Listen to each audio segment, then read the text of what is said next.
everybody, and welcome back to Beyond the Veil Tarot and Astrology. My name is Candace Marie. Thank you for joining me for my Friday night live. We're here on August 27th doing a live show to take a look at natal astrology live, answering your questions on YouTube, whether you have questions about a transit that you're going through or questions about a particular time period or just aspects in your natal horoscope. So thank you guys for tuning in. Also, to all of our members and subscribers, thank you guys very much. We've actually got some new people who have joined the group. By joining this channel, you make it possible for me to continue filming and doing education.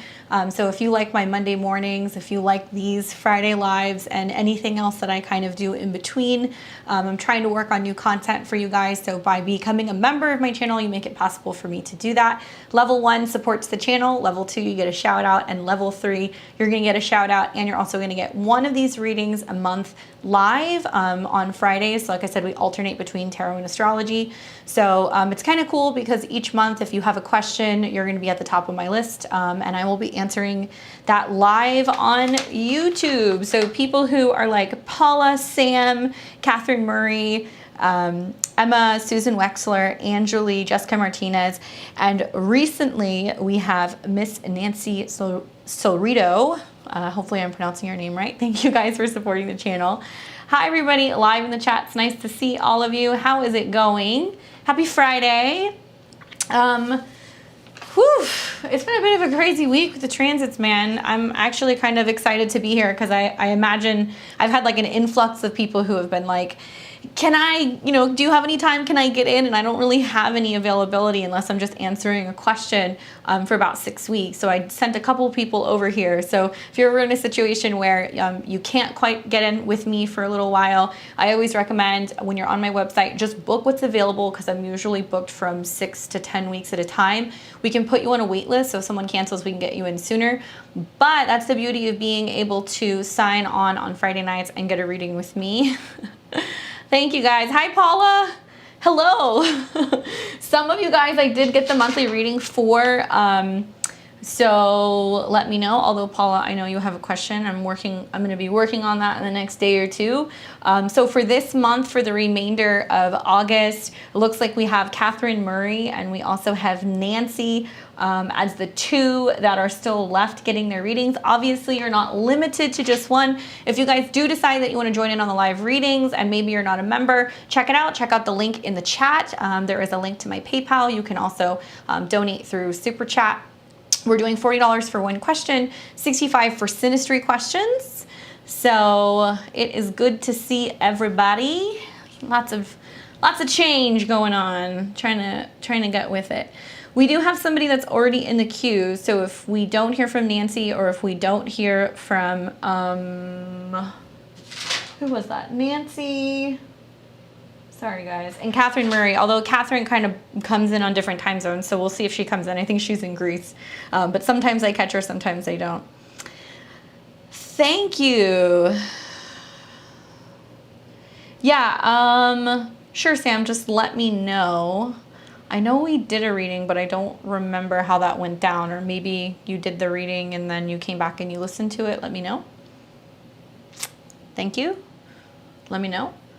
But I'm going to just start with who I've got up first. We have a couple people in the queue. So we've got Rochelle, Kristen, and Sam in that order. So don't worry, guys. I will be getting to you. Also, sometimes when you guys send me a PayPal, the name is different than your username on YouTube. So just let me know, hey, I sent a PayPal. Don't worry. I'm going to get to you guys in the order that it was received. Do you have any questions? Let me know. But first up, I have Rochelle. And she asked me on my PayPal message, what do you see in my chart for romance? So her birthday is February 3rd, 1984 in Upper Sandusky, Ohio at 4:23 p.m. So I've got her chart up. Just let me know if you're here, Rochelle. I'm going to assume that you are. That gives you a Cancer rising, Aquarius sun, and moon in Pisces. Thank you very much, Kristen. Appreciate it. But for Rochelle, so I have a couple things that I kind of see about this chart. So for starters, when people are asking questions about love, I always look at aspects between the 5th house and also the 7th house. I want to look at the 5th house ruler, which in this case is Mars and Pluto. I will look at what's going on sometimes with their Venus. And then the 7th house being relationships. So she has a 7th house Aquarius sun.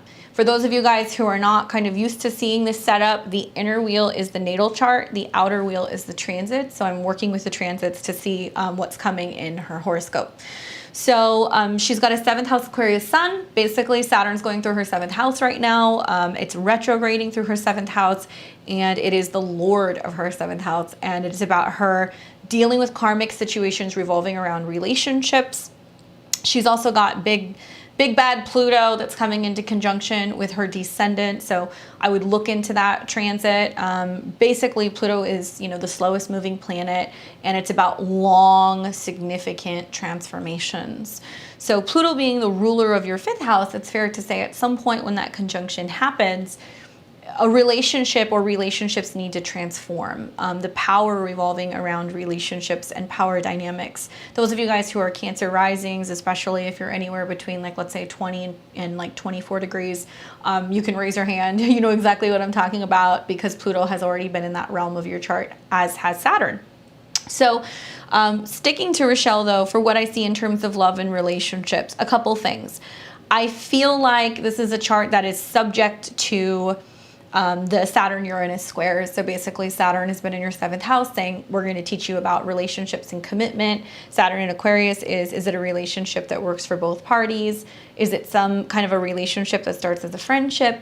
And it's not just that, it's also been Saturn in conjunction to your natal sun, ruler of your 2nd house. So you want to feel claimed, right, by a partner, whether that's somebody saying you are my girlfriend or you are my wife or you're my fiance or you're my business partner. There's some aspect of wanting to be claimed because it's the ruler of your 2nd.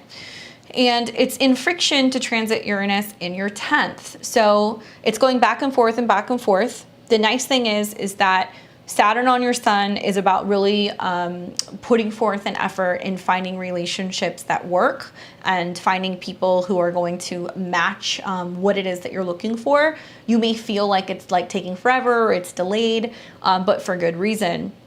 And when Saturn squares with Uranus in your 10th, it makes me wonder, are there going to be job changes? Are you changing where you're working? Through job changes, there's a possibility that you meet somebody new or new people that come into your career sector. Saturn and Uranus, when they square off, it's basically about in with the old, out with the old, in with the new. So it can be about you changing the way that you look at relationships, choosing different relationships, choosing people who are older. So there may be some shift happening revolving around relationships out in the world, 10th house. You are in an annual perfection year 2. So basically this means when planets move through your 2nd house, stuff happens. 2nd house is value, stability, security. And this has been a little bit of friction in July and August in your relationships. And so I wonder what happened during that time. Was that a make or break period? Was that when you cut somebody off or met somebody new? Was that when you had a realization about what you want regarding your relationships? It's going to only increase between now and your birthday, and I think you're going to see the most action in your love life actually between Sag and Aquarius season. So what I'm looking at is when planets begin to move into your 5th house of love and dating and romance, and I'm imagining somewhere around end of September, early October, when Venus comes into an opposition with transit Uranus and it squares your sun, there's an opportunity to meet somebody different, somebody unconventional, somebody you didn't see coming, somebody who may start off as a friend and it can be something more. Equally, it can be somebody who's younger, so look for that. Then the other transit where you could see some stuff kind of shape up, and I think it's going to get most active actually after the retrograde at the end of this year. So I do see opportunities for dating into November and December. But really, I'm watching Juno's transit in conjunction with your Jupiter and then your Venus. And so I want you to really pay attention to what's happening after the eclipse in Sagittarius in your house of true love on your South Node. This can bring in a karmic relationship. This can bring in somebody who's younger. You can suddenly find yourself thinking more about not just falling in love, but what do I want from a relationship? Do I want children? Do I not? That's a 5th house matter. And for you to have an eclipse that's in close conjunction to your natal Uranus, stuff's gonna get interesting. Just a word to the wise, usually when I see an eclipse on a planet in the 5th house, especially when it's the ruler of the 8th, it can be a precursor for a very karmic relationship, an unexpected pregnancy. Sometimes it can be about an unexpected person coming into your life. So that'll be really active from about early December all the way through the end of May in 2022.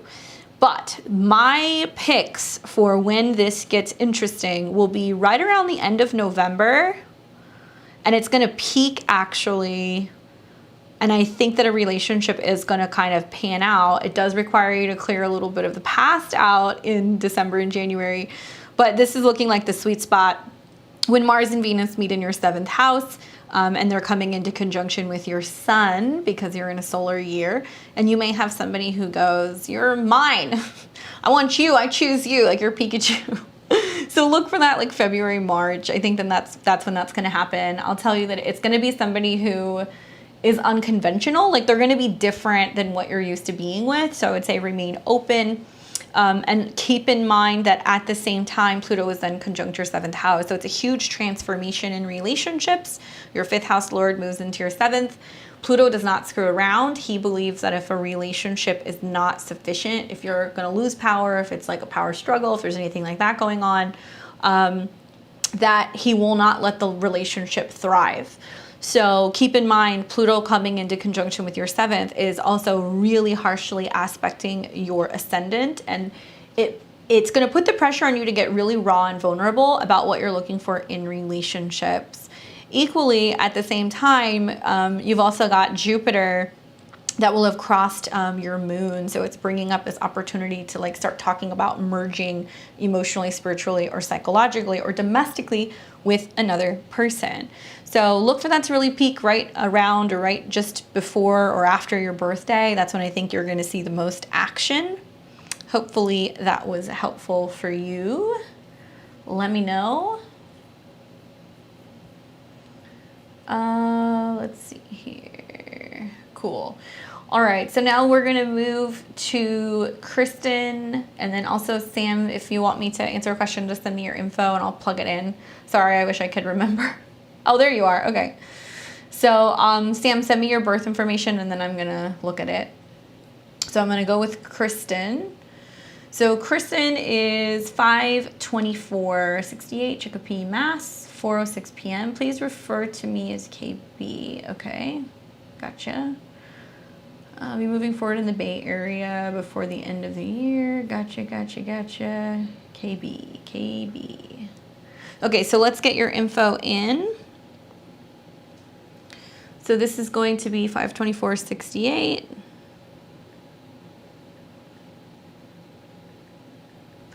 That was at 4:06 p.m.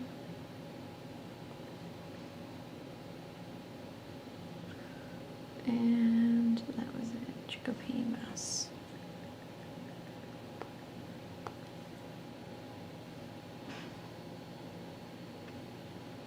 Okay, so let's get your chart up. May 24th, 68. Okay. You're welcome, Rochelle. All right, KB, let's get into this. So you want to know if you should be moving towards the Bay Area before the end of the year and if you'll get your business started.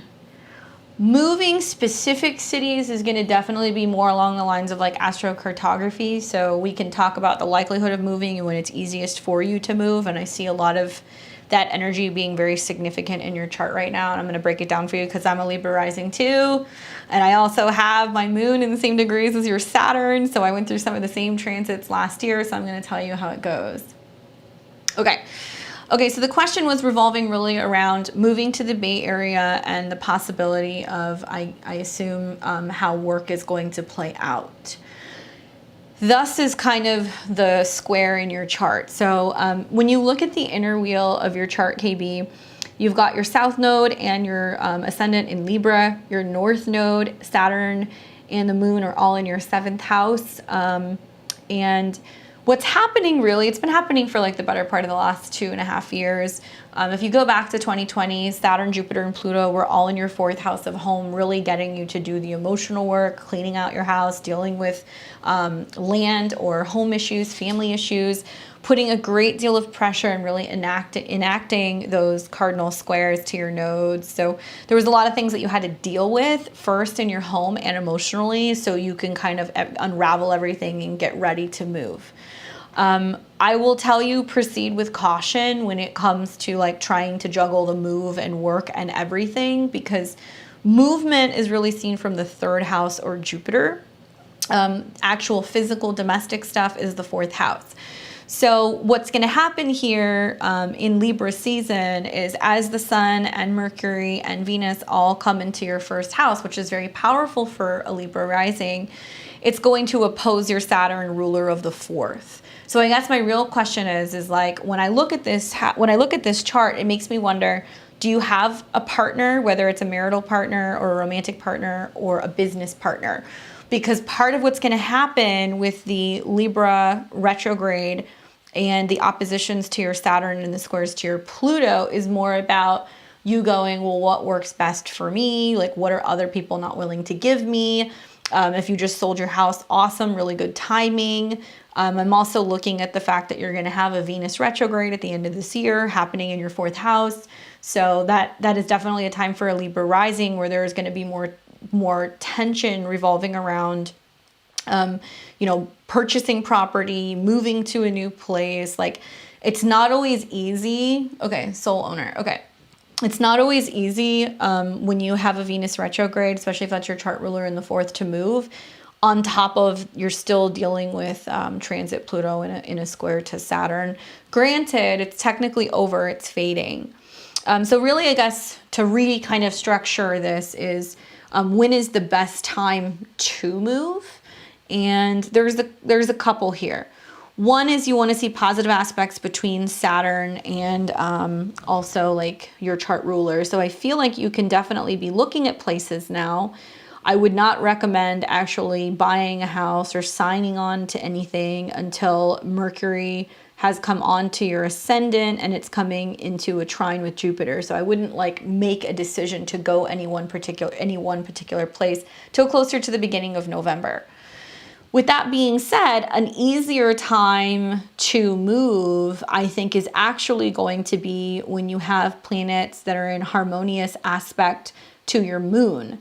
So that's looking like the end of November, going into the beginning of December. Now, this is where like I have to ask you a couple of questions. Okay, cool. Yeah, renting is a good idea because, to be honest with you, I'm not crazy about you making a purchase yet. I would feel better about you making a purchase maybe when Saturn is, coming into a sextile with your North Node. The crazy thing about this chart, and the same thing happened to me, is when I was going through the squares also with planets from my 4th to my 7th, it was like me being like, that's it, I give up, I'm moving. And then once I decided to move, then a bunch of other things kind of changed in my business life and my personal life, and then I did end up moving, but I ended up going somewhere else.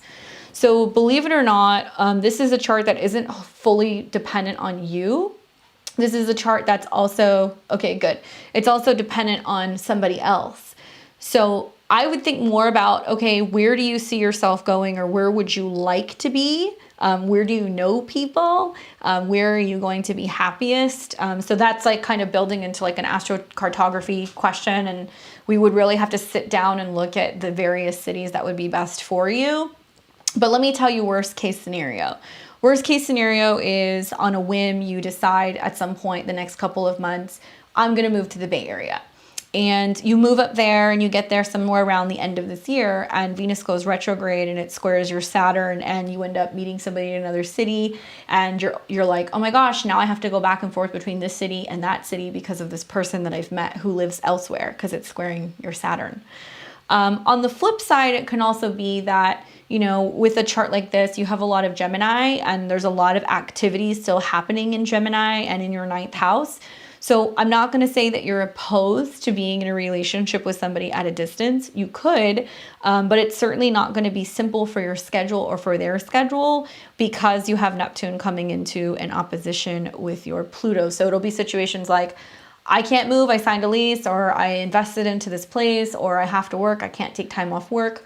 So I want you to think more about, is it going to be a city that's conducive to relationships, whether that's clients, a business partnership, a romantic relationship.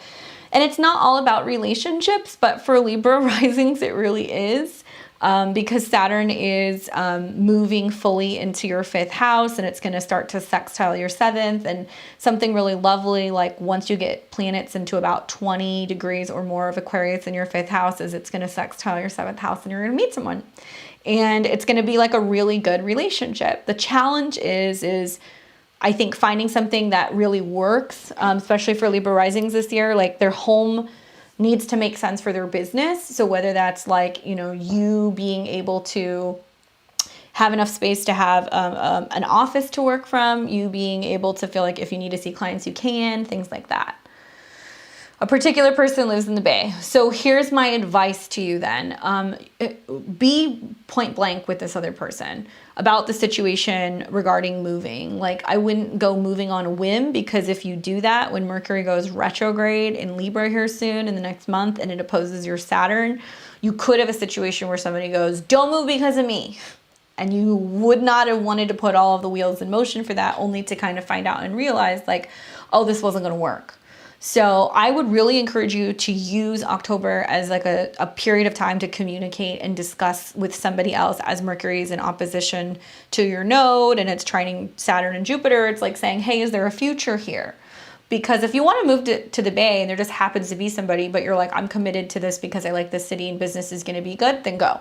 But I would advise you to do it during the times that's going to be easier for you to go, which is going to be pretty much any time for like around, I would say, the end of November. So think like Thanksgiving up through about maybe the 15th, 16th of December. If you can't move by then it's really important that you wait and see how this plays out. Because I can't help but feel like I need to tell you there is potential disappointment when it comes to a romantic interest in October and in the new year. If you're going to go regardless, great. And if it's good for you for tech, great. I would say that really what we could do is, if you wanted to look at like a relocation chart, we could do that. It's definitely something I could do in like a half-hour session, where if you're like, look, I want to know what my astrology looks like in the Bay Area. Can you do my relocation chart? And can you tell me what planetary lines go through here and what it's going to be like? That I can definitely do easily in 30 minutes. So that might be a service that you're interested in taking a look at, because Astro-cartography is definitely not something that I want to half-ass and like just give you like a random like answer. I want to make sure that down to the timing of the relocation, I can tell you how to start that and when it's going to go more smoothly, and really taking a look at what the city looks like. But ultimately, it could also be a situation where you're planning on moving and then, you're getting ready to get up there, and then you talk to this other person. They're like, yeah, I don't know how long I'm going to stay there. Right? So that's something else that can kind of happen. Do I see a move happening though? I mean, yeah, Jupiter is still in your 4th house. It's a great time to move. You really have all the way up until, March, April of 2022. The problem though is that in April of 2022, Saturn and Mars and Aquarius are going to square the node. So it's going to be much harder for you to move then. So it's kind of limiting you to like that window between the end of November and mid-December, or something that you do like, March going into April. And you can definitely look at the lunar returns month by month also. And we can look at all of them for like the next, 6 months or whatever. And I can tell you like, okay, this is the month where it's most likely to kind of happen. Yeah, business should come first. And I think that's the big thing, is that Saturn and Pluto aren't really going to let you skate by. Although, to be honest with you, next year is such an easier year for you. You're finally out of like transit Pluto square the nodes, transit Pluto square Saturn, and you get a little bit of a break. It's just, Saturn is coming into retrograde in Aquarius and it's squaring your moon. So it's saying, not relationships, work. And when you get that situated, the relationship stuff is going to unlock. And to be honest with you, 2022, 2023, really great time in this chart, because Jupiter is going to move into your 7th house. So it is setting you up basically for definitely much more positive like relationships. So that there's a lot to look forward to there. And the Saturn square Uranus is also going to always change things revolving around your 4th house. So you might have an epiphany, or the change might happen right around Christmas. Yeah, those cardinal squares are not fun, especially when they're angular houses. But they definitely create a lot of action, and really it was setting you up to move. So yeah, you can expand your business, but it was really setting you up to move more so, I think, because of like relationship stuff. And any which way I cut it, that's what's coming, especially when like the North Node moves into your 7th house, and then Jupiter's coming into your 7th house. So this gets like really strong the end of September 2022, and it kind of peaks in the spring of 2023 for relationships. So yeah, business first, move, but just make sure you're going for the right reasons. Excuse me. Hopefully that was helpful. Okay, so I'm gonna pop back over here to Sam. Let me get Sam really quick. Scroll up. Here we go.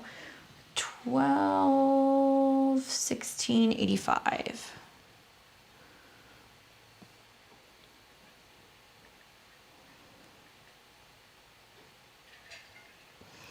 Okay, and that was at 5:30 in Dallas. I always forget. We always have so many people from Texas who are always on here.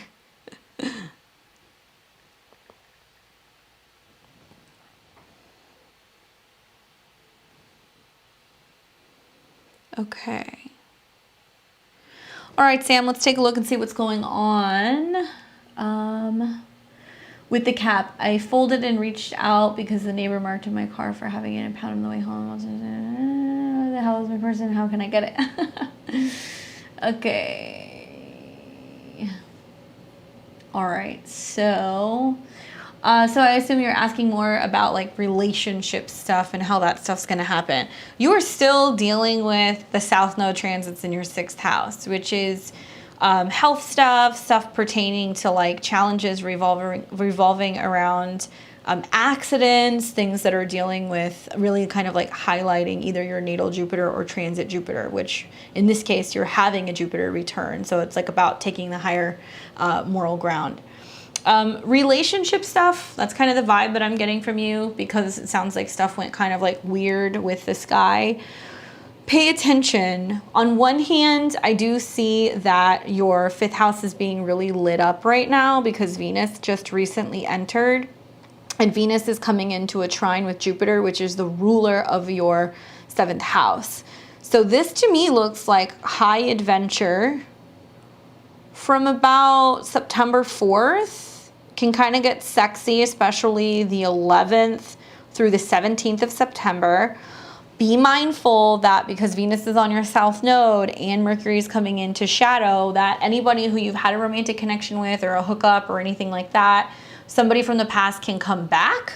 So it's really possible that something like that manifests, or like you haven't heard from somebody from a while and then they come back. 5th house is like people you've dated and hooked up with. It's not really like super relationship-y. I guess what I like about the transits happening with Mercury is that Mercury is going to help you talk more about your emotions and how you feel, and whether or not you want to put certain patterns in the past, and if you just want to like close certain doors.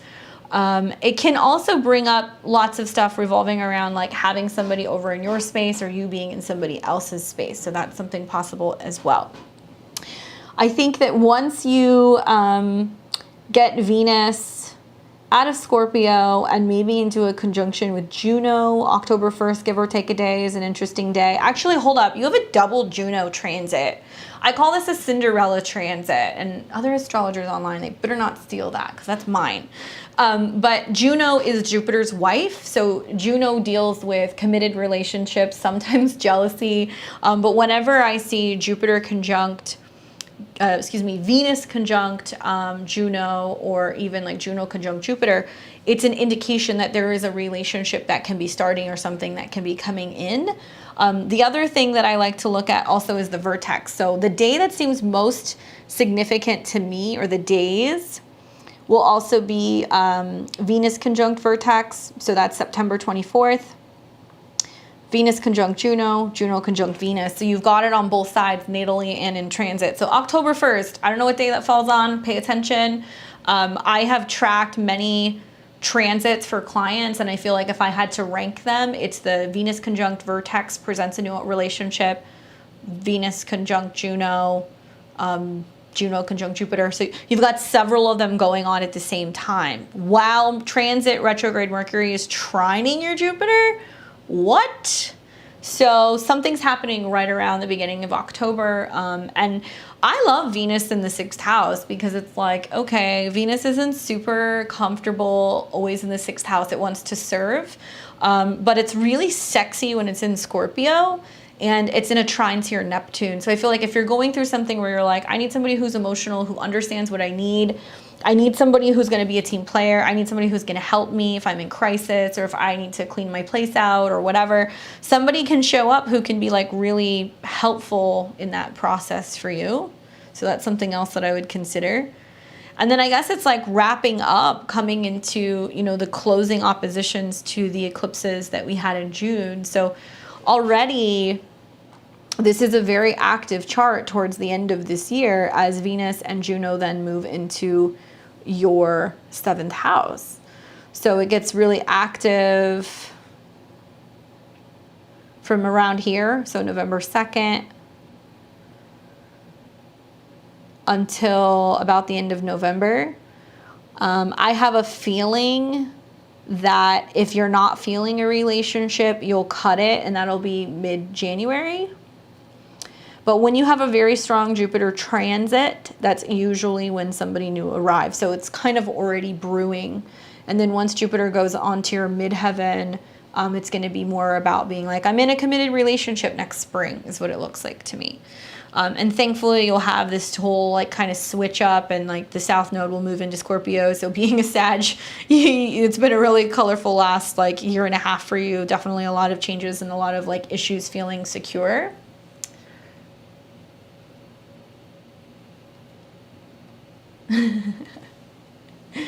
Anybody who you have a soul connection to does show up during that time. I would also say the Venus retrograde is it's a super karmic time because it's going to be in your 7th house. Like I think of like just like in my life, every time I've had a Venus retrograde, that's within my 7th house, or when my 7th house Lord retrogrades, or when huge things happen for me in relationships. So I'm a big believer, like not to be afraid of retrogrades. Like retrogrades can come in and they can help kind of clear things out. So that if you're looking for like soulmate connections or people who you never kind of got fulfillment from or anything like that's going to be happening for you closer to the end of December, beginning of January. But if I had to really put my money on it, it's all peaking for you actually like in February, March, when you have the Juno Jupiter transit. So that might be when you start kind of thinking more about committed relationships. The one thing I would say is that you are still in the midst of Neptune square your Sun. Sun is the ruler of the 3rd house. So there can be lots of miscommunications with relationships. I would say be careful with like merging business and relationships. People can give you advice, but you can find that you're in situations where like somebody's like, hey, we're together, like we should start a business. And like, you may not want to do that. It might be somebody who says, I have a vision, we can do X, Y, Z, and they can give you advice. But I would say just be really careful with like merging the business with the Neptune square in your 10th.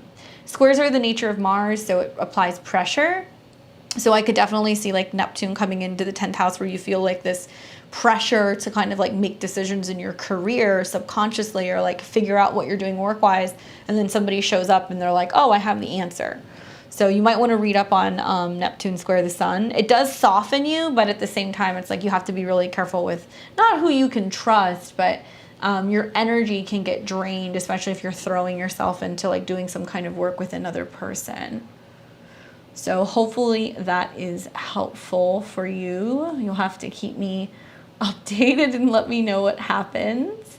I'm going to pop back over to the PayPal. Those of you guys who are just tuning in, welcome to my channel. We do live readings on Friday nights. This week we are doing astrology. 1 question for 40, 65 for Synastry. Simple questions in transit or just aspects about your chart. If you have questions about something that you don't understand, check out the links in the chat below. We also have Super Chat. If you resonate with my readings and you want to get a more in-depth reading with me, get on my schedule. Check out my website at beyondtheveiltarot.com. I also have all kinds of information for my social medias and everything if you want to follow me on Instagram. I am definitely like the Instagram meme queen. So if you like that, if all else fails, I'm good for memes. At least I'm good for something. So do I ask the cap if I can use his computer and just give it to him, or is it out of space? I would say be really careful with what's going on with that, because electronics, the South Node is coming into conjunction with your Mercury and your Saturn. So you really just want to be careful and make sure that if there's anything like using somebody's electronics, that you take really good care of them and there's no accidents with them, because that can definitely be grounds for a little bit of strife in a relationship with the transits that you're having right now. The good news is I actually see like new electronics coming into your life right around Sag season. So maybe around your Venus return, that can be a good time for you to do that, and it'll be sextiling transit Saturn. Thanks, Jamie.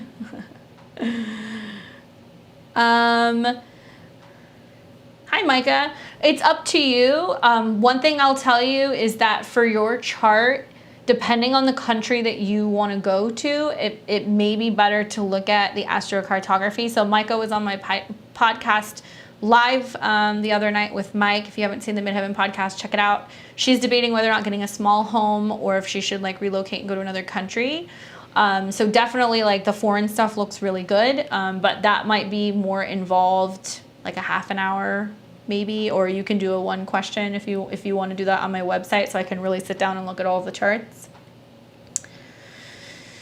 Okay, so let's move on to, we've got Sam Alexander. Hi Sam, nice to see you again.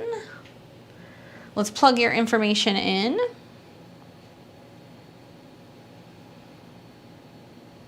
Okay, so we've got you here, 6/23/82. And that's at 11:41. You guys always see the wheels turning when it's military time. I'm like, what is that? Johannesburg, okay.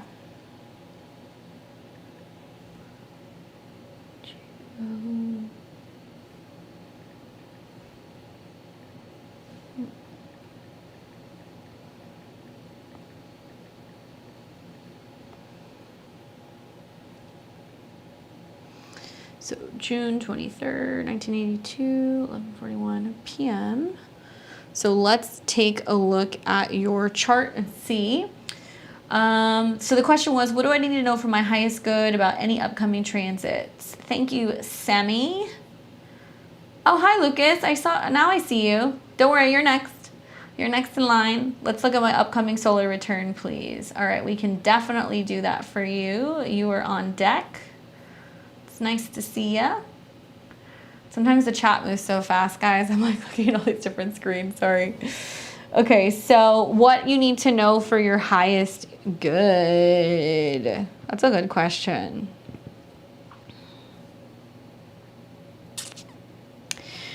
There is a very, well, I feel like I'm like repeating myself, but I'm going to tell you guys like where these windows in time are showing up for you to be able to like create change. Okay. So some of these things might be like, okay, she's talking about retrogrades, but like the incoming retrograde that we're going to have in Libra is a great opportunity to reevaluate relationships, reevaluate communication, and how we can kind of find a middle ground with other people. The reason why this is interesting to me is there's a couple things happening in your chart, my dear Sammy. One is this Mercury retrograde happening in your 7th house of relationships is going to conjunct your natal Mars and Saturn. When it does that, it will square the nodes. So what is the energy of Mars and Saturn? Saturn restricts, it commits, it creates a foundation.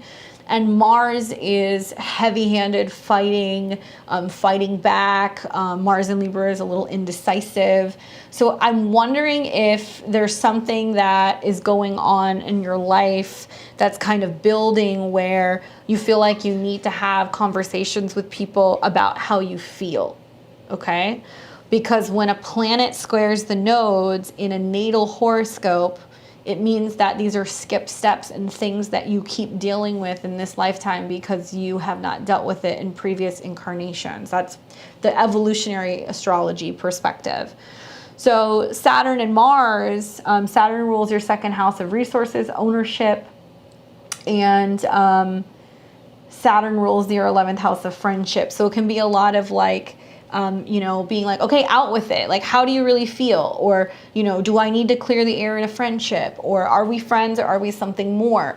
Something like that can be coming up. So for this retrograde to be happening on top of the same degrees as this natal square, to me it says like somebody may go back and forth. They may be flippy floppy. They may be indecisive. Be patient, okay? Especially for Cancers, keep in mind, for all Cancers, they're going to say, oh, something's changing with your home life. Like, are you moving? Are you not moving? Do you need to rearrange your home? Is, you know, family coming to stay with you or not? But actually, the retrograde is happening in your 7th. So it can be about whether a partner's moving, whether or not they want to move in with you. Struggling to bite my tongue in relationships because I don't express myself or feel upsetting the apple cart. Fuck that. Part of having planets in Libra is not about being a pushover. Mars in Libra is a little indecisive.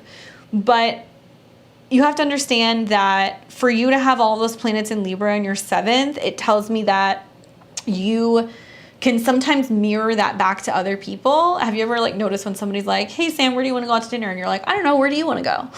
Right? Libra has the energy to be very decisive and very diplomatic and very direct and between the eyes. So I think that there's a lot of support from Saturn in your 11th house to your 7th, where some of the support is going to be the sounding board of some of your friendships. Some of the support is also going to be possibly even coming from siblings, because there will be a trine to your natal Mercury. So I would say, like, when in doubt, when you're like, okay, is it just me? Am I being a pushover? Am I being too nice? Call up a friend, call up an aunt, an uncle, or a cousin or a sibling and ask them during October, during the retrograde. I'll give you the dates that are best to do this. For example, today Venus is square the nodes. So you're like, I don't know, what do I do? Wait till Mercury shows up. So you'll see like the very beginning process of like the pressure building to have this conversation is going to start around September 5th. Maybe a little friction about feelings or whatever you've been biting your tongue about until mid-September. But I would prefer you wait till the retrograde happens, so until it begins, for you to start this process. Keep in mind also, at the time, either you or a partner, I kind of get the feeling it's more likely to be a partner, is going to be a little reactionary. Or, you know, relationships, people are going to be reactionary because the Sun and Mars is going through the 7th. But it can trine your natal Mercury. It can also trine transit Saturn in the 11th. When in doubt, communicate. And my just free advice here, don't wait until this boiling point happens at the end of September. Be really straight and direct and matter of fact about it and be like, look, here's the deal. This is what's going on. This is how I feel. You know, can we sort this out? Because it's going to get harder for you, I think, to do this when the sun shows up, and that can be the actual explosion, the fight happening October 1st through the 8th.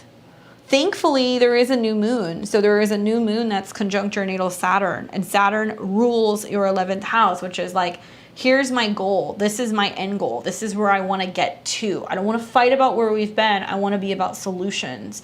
So realize that 7th house is open opposition. So sometimes you have to have that like friction with another person. And in having that friction with another person, it really makes it possible for you to just like get out with it and get everything done. That's my advice.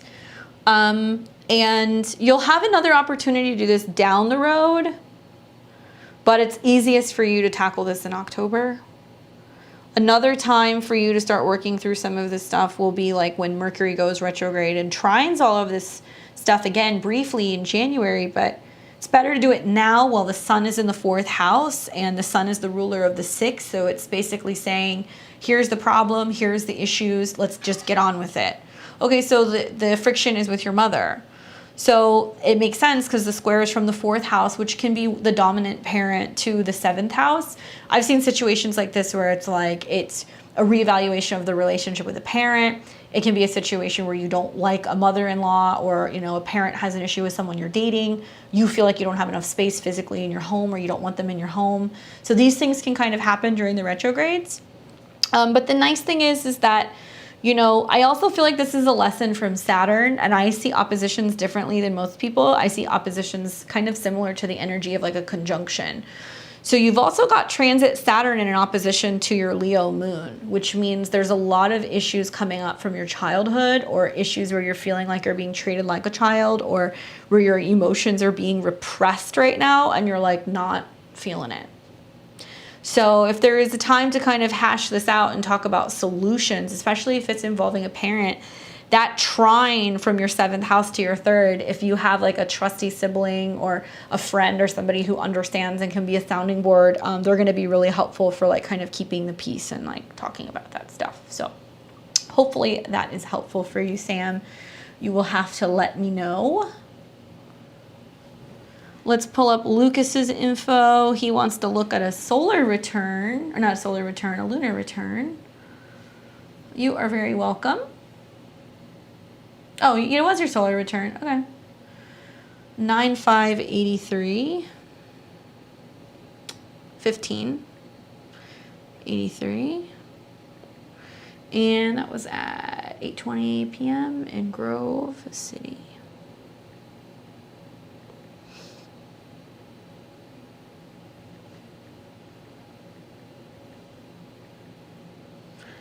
So I know that you live in a different city. I'm just going to preface this now, but when I look at the solar return, I look at it from the city that you were born in. And I also like to make it whole sign. I think I've told you guys this before, which I'm not a whole houser, but this is the method that I have learned.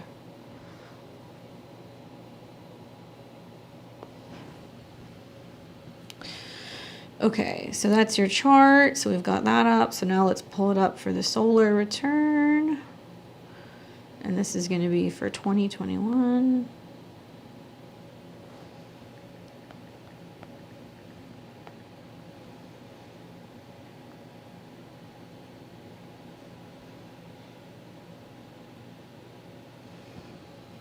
Okay, so you still with me, Lucas? Did I lose you? Okay. Thank you, Maria. I'll be with you in a second. All right, cool. So here is your solar return, Lucas. It gives you a Cancer rising, a Capricorn moon, and obviously your sun is in Virgo. So your solar return is your birthday chart. It is the exact moment where the sun comes back to the exact degree of when you were born. So it's a snapshot of kind of like insight into the next year. So it will go from Lucas's birthday mid-September 2021 till his birthday next year in September. When I analyze this chart, I'm going to look at all of the different things, but I'll just talk about like the biggest kind of themes right now. The biggest theme that I see for you at the moment is the fact that this is a moon-ruled chart. The moon is located in Capricorn, so in theory, that is not the easiest place to have your moon. I'm sure you know that because you're a Cap moon. So that moon being in the 7th house means there's a lot of emotional activity, emotional labor, emotional focus revolving around changes in relationships to who you're working with, clients, relationships can evolve, certainly. So, you know, 7th house moon likes to relate, but when it's in Capricorn, it's like heavy lifting, revolving around connecting. Being that the moon's at a 10, it's about serving clients, working with work, trying to get more action going there. So it can be really great for like, you know, somebody who has a service or something that they make or something that they sell. Like you can find that there can be more of that coming in. Especially because in this chart, the moon makes a sextile to Venus in the 5th. So if you want to sell more art, if you want to get more recognition, if you want to get your stuff out there, it's a very strong time from Scorpio season all the way through Capricorn season to do so. There may be a lot of fluctuation and changes with family and other things going on also with that moon in the 7th house. The moon is in a slight square to Mars in the 4th, so it can indicate like a parent is moving or they need help, or you know, you've got somebody in your family going through changes in a relationship and they need some kind of assistance when it comes to that. Being that Mars also rules your 10th house and it's located in the 4th in Libra, which is the arts, I wonder, Do you have enough space at home to work? Are you trying to create like a home office? Are you creating art from home and you're like, man, I don't have enough room. I need more room. Things like that can be coming up for you. And then the moon also creates a slight square to the IC and to Chiron. So moon square Chiron is going to bring up like, you know, emotional wounding issues that need to be sorted out. I would also recommend, if you haven't done this already, you can go on astro.com, pull your lunar return for that month, because you're having a lunar return like the next day. So you want to look at the lunar return to see what's going to happen also, because to have a solar return and a lunar return at the same time, that's an indication that there's like a lot that's kind of coming together with the conscious and the unconscious. And I know your chart. I know that you have like a Aries rising, and you've got your Cap in the 10th, and you've got all your Libra in the 7th. So certainly you will see a lot of these themes play out actually at the end of this year. Yeah, you do art at home when you don't have enough room. So the focus is like with the moon, there may be partnerships or business partnerships or whatever, or other people that come in, right? Because the moon is kind of fluid, and say, I've got a studio space, or, you know, I've got an extra room if you want to, you know, rent this, or, you know, I know somebody looking to like expand their business, like they'd be open to selling your art. Like these are the things that you might hear in this next year. And it'll be the most active in Libra, Capricorn, and Aries season. I'm wanting to look into childhood trauma. I mean, I think that's really good also, just with the squares from your moon to your planets in the 7th house. I will tell you that there is like a lot of emotional programming because your moon squares your Saturn and your Pluto, that may have been like, you're a moon square Pluto, like there's an emotional intensity in your chart that you've witnessed from a very early age that goes back to the relationship between either you and your mom or your parents that you're still sorting out and trying to kind of figure out to better open up relationships if that's important to you, or just trusting other people in general. I like, you know, with Pluto on your moon, like exploring trauma, especially related to, you know, birth is very traumatic, or your relationship with your mom. So I'm going to keep putting that out there because you're going to see this. I have several clients who have like a 27 to 29 degree Capricorn moon in the 10th, and a really good friend of mine. And I've watched all of their lives kind of play out for the last 2 years. And I keep reminding all of them gently, Pluto's coming.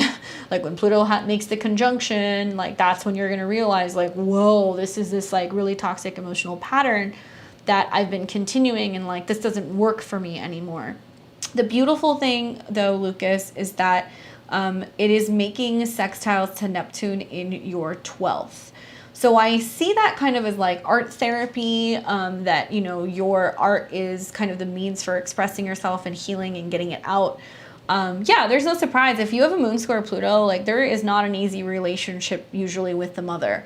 And if you have an aspected Saturn as well, like, you know, the moon and also in a square to Saturn, that can also be the father. The sun can show a lot as well. So sometimes, like if you've got a lot of like Virgo in your 6th house, you could have had a dad that had health issues, addiction issues, job issues, whatever. And that could have also kind of funneled into the squares that you have from Neptune. You have some very complex squares. I know that about the Virgos in 1983.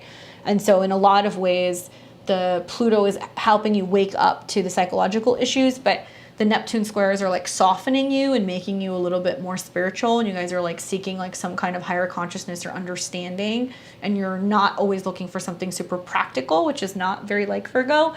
You're looking to integrate more like faith and belief and metaphysics or spirituality or astrology to better understand why things are going the way that they're going right now. So I would also equally look into the Neptune squares. However, with the moon in the 7th, it's going to be active whether you're looking for it or not in relationships, even if it is business relationships, which I think can be really good for you. I'm also really digging the fact that your sun in the 3rd house is in a trine to Pluto. So it's all about transforming the way that you communicate with people, being really open even to like being more mobile, getting your wheels, driving around. It does look like that you're going to have the ability to start doing that. So it's like you may even find that you're going on like short little distance trips and like getting out of town for like a night, or like driving back and forth to different parts of town. And that it's just easier for you to get around and relate to people. Your dad was an alcoholic, yeah. That's kind of expected with your Sun, Mercury, and the 6 square Neptune, to be honest with you. So that doesn't really surprise me. So like I said, you have, you know, a pretty harshly aspected moon and also Sun. So you're working through those things. But, you know, one thing that can be helpful is like, and I'm not telling you like what to do, but when you come from an upbringing where you have a toxic relationship with your mom and you have an addict as a father, it can be hard to kind of like really have like the solid foundations for like knowing like what is normal. There is no normal anymore, but what is normal and how to express yourself and communicate without feeling like you have to be the one taking care of other people. That's the thing about your Cap moon, is that you're like, whatever, like I take care of myself. Like I've been grown since I was a child and I learned from a very young age that I defend for myself. On one hand, it's made you very resilient. On the other hand, it may have, really challenging for you to feel like you can communicate and express your feelings and like learn how to tell other people when you need help. I think that's the biggest challenge. So it can be really helpful because there can be situations this year where people say, hey, do you need space? Do you need to move? Do you want me to help you? And like when those people show up and they ask you these things, remember you are the moon in this chart because it's a Cancer rising.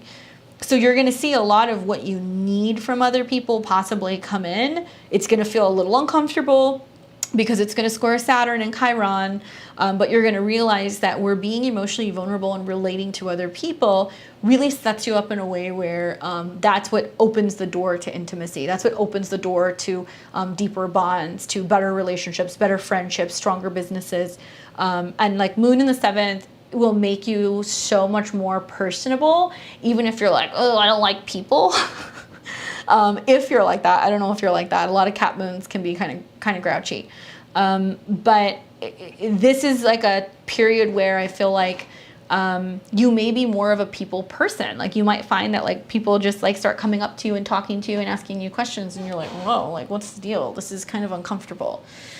So I'm really actually excited to see what happens for you in Libra and in December, like in September and December, January, because I know it's putting pressure on your natal Saturn and Pluto, and it's helping you kind of open up more to like what your career can be. Also, like 7th house is fame.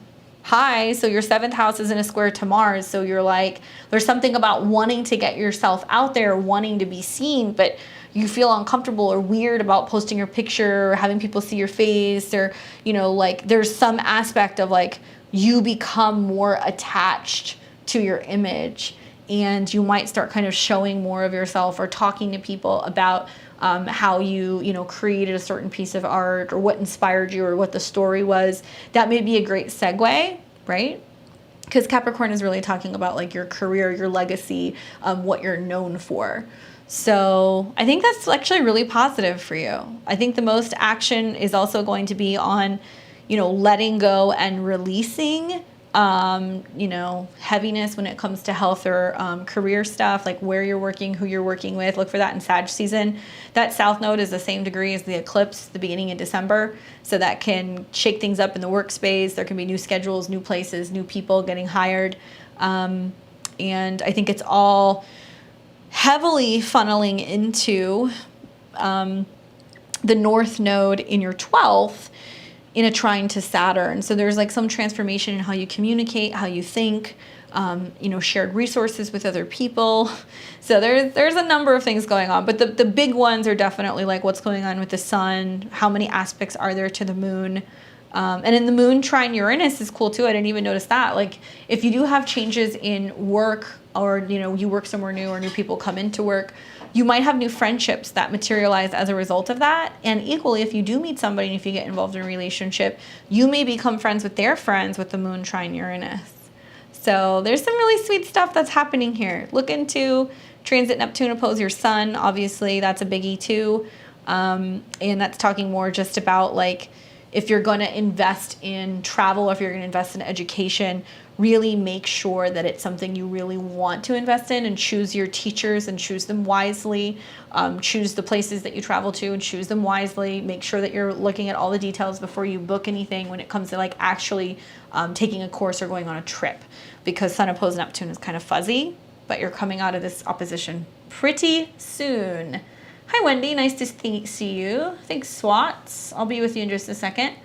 Let me know, Lucas. I know that was like a lot of things to ramble off, but that's like my condensed version of how I see your solar return. Hopefully that was helpful. Those of you guys who are just tuning in, thanks for watching. We're doing live readings. Check out the link in the chat for my PayPal if you want to get on the queue to get a reading. We've got a couple people in line. There's about 2 or 3 people, and then we can get whoever else wants to sign up. We're going to call last call in about maybe 10 minutes. So if you guys want to get it in and get in the list, go ahead and get in. All right. Lucas, it's going to be so good for you. I promise you. This is a good chart. It's just kind of saying you have to get out of your comfort zone. That's all. You just got to get out of your comfort zone. Okay, so let's pull up. We've got Jamie, and then we have... So Swats, Jamie, and then we're going to chat with, who was the other person that I just lost?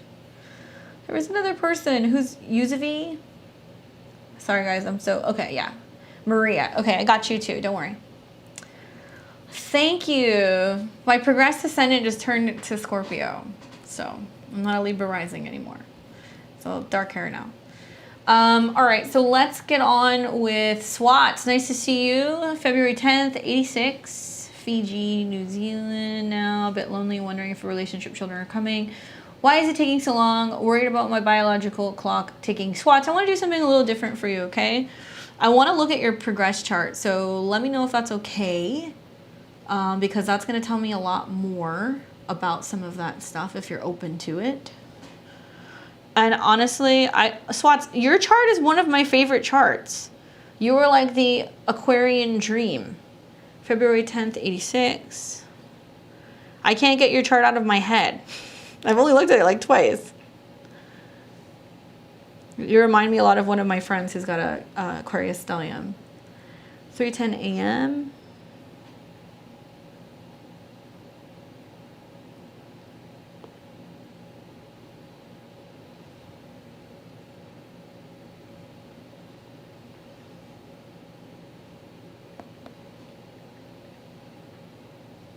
All right. Fiji. All the way from Fiji. I just want to pull up your chart really quick, but I do want to look at it in a sense of your progressed, because I feel like we're going to get more out of it from that, if that's okay with you. Cool. Oh, that should not be whole sign. Give me 1 second. Placidus. Those of you guys who read charts, what housing system do you use? I'm always interested to hear other people's perspectives on which one is the most accurate. I'm a Placidus girl myself. That's just me.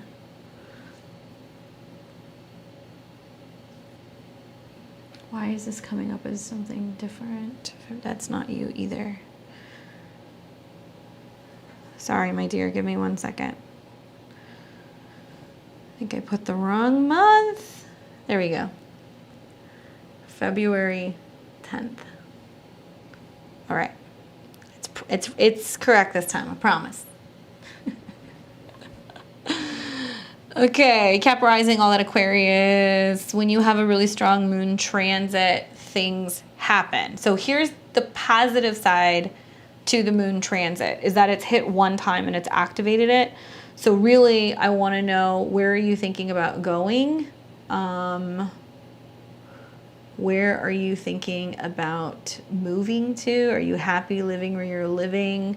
Is there anything like that going on? Because as soon as Jupiter comes into a conjunction, again, with your moon, a friend may say to you, or a romantic partner, or somebody who's a foreigner might say, hey, come be over here.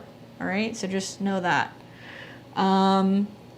That's definitely going to be something that's going to happen. I think it gets the strongest when Jupiter conjuncts your Mercury, Jupiter, and your moon, and maybe it gets triggered because of a square. So, you know, mid-November, through December, it gets me thinking, do you meet somebody in another country? Do you start talking to a foreigner? Do you possibly consider going and doing a stint living somewhere else? Okay, be open to meeting somebody in another place is the advice that I would give you. Because your moon's conjunct Jupiter in the second house. It means that you're going to meet somebody who's either going to own land in another country. It can be that they cook some kind of different cultural food. It can mean that they meet you while they're traveling in your country. Just keep an open mind. This will fully mature, I think, if and when Saturn conjuncts. Like, Mercury is business, and it's like a busy marketplace. Jupiter is about travel and, like, you know, expansion and information. And then the moon is like the emotional stuff. So you could also meet him in an astrology chat room. You know, you could meet him while he's on vacation. He could be a chef. He could be somebody who's involved in some kind of tech business. You could meet him online.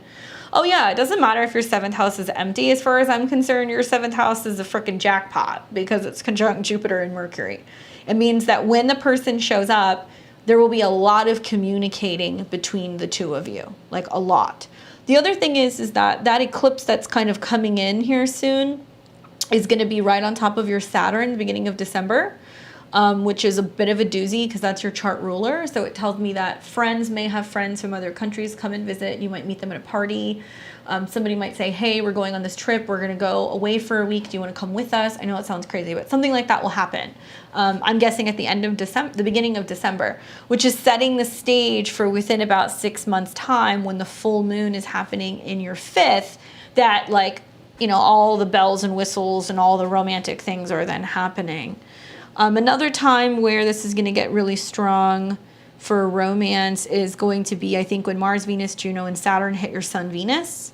Girl, you're going to have Saturn go through all of your planets at the same time. Saturn's going to hit your Sun, Venus, and come very close to your Mercury at the same time. So you've got about 1.5 years of your chart ruler conjuncting all of those planets. So it's going to show up. I think that Saturn doesn't deny. Sometimes he delays because he wants you to have something really good, especially if you've got a Venus ruled Saturn. I dealt with some of the same stuff, and like when I went through my Saturn transits, I was like, when is this going to change? But careful what you ask for, because a lot of like karmic relationships can come in at that time as well. I want to look at your progress chart though, because I feel like that's going to give us a little bit more of an indication of like where you're at in all of this. And the progressed moon can really tell us a lot. So, okay, so this is good. So in this chart, your progressed moon is in Gemini in opposition to Saturn. So you feel a little stressed. There's a lot of like, I have to focus on like building my life or my career, but I'm stuck at home, or I have to stay here. I can't go anywhere. Yeah, it's a year about patience, but like honestly, when Saturn has its first conjunction to your Sun, Venus, and Mercury, that's when the most stuff is going to happen. That'll be next spring. My take on this is, with this transit, you know, the progressed moon moves every 2 years. Your progressed moon's about to move into your 5th house. So that's going to make you super baby crazy. You're going to be wanting to find your true love. You're going to be thinking about getting pregnant. You're going to be like, okay, you know, when am I going to do this? How am I going to do this? And your moon is in a trine also to your ascendant. So your love life gets easier from the end of November on. I believe when the moon comes in opposition to Mars, you will be going back and forth probably with a partner. And also when it's in opposition to Uranus, be careful, because fall of next year could be an unexpected pregnancy. Moon in the 5th is super fertile, coming into a trine with Jupiter in opposition to Uranus and Mars. Uranus being your chart ruler, Mars being the ruler of your 3rd, which puts the pressure on you to move or to go somewhere new. So I would take that into consideration. But your progressed moon, I think, is really timely, because it going into the 5th house, coming into a square with your 2nd, is kind of mirroring those same squares that you're seeing in your natal chart. You know, that's kind of like playing out the next year. The North Node and the South Node will move into Taurus and into Scorpio, and it'll start coming into a square with your 2nd house. So when you do encounter men, it'll be things like, are you financially stable? Do you want to claim this relationship? are we on the same page? You might meet people who are like, I want to buy land and grow vegetables and like do all of these things. And like, they might be like super earthy, or they might be in some business that's about developing land. And I see that with transit Jupiter on your progressed planets in the second as well. So that's definitely kind of indicating you're going to meet somebody through friends or something just like that to be able to open all of that up. And then transit Jupiter will be conjunct your progressed Venus and your Sun off and on. Like it's gonna happen in this next 6 to 8 months, basically. The thing is that I wonder how you're gonna meet this person. I feel like you need to meet them when you're more involved in your hobbies, or when you're more involved in like socializing and like meeting people from different places. Some astrologers, and I definitely do this, some astrologers can also analyze very specifically your 7th house cusp. So for example, the 7th house is Cancer, so somebody who's soft, nurturing, kind of more emotional, the opposite of the Capricorn rising. It can bring in somebody, because it's an 11, who is into metaphysics, astrology. You meet them at a friend's house, Cancer, at a house party. You can meet them when you decide to change where you're living, or maybe you move in with a friend. But it's an Aquarius Cancer kind of mix, which is crazy because look at your moon. You have an Aquarius moon. So it's also saying that, you know, probably you can see bits and pieces of the future really as early as that Jupiter conjunction in November. So there's definitely a lot of things that are going to start opening up for you then.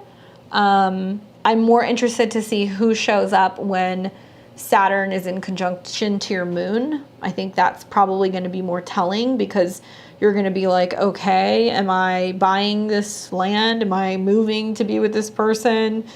So look for that. I don't think it's going to conjunct that exactly. I think it's going to retrograde at like 24.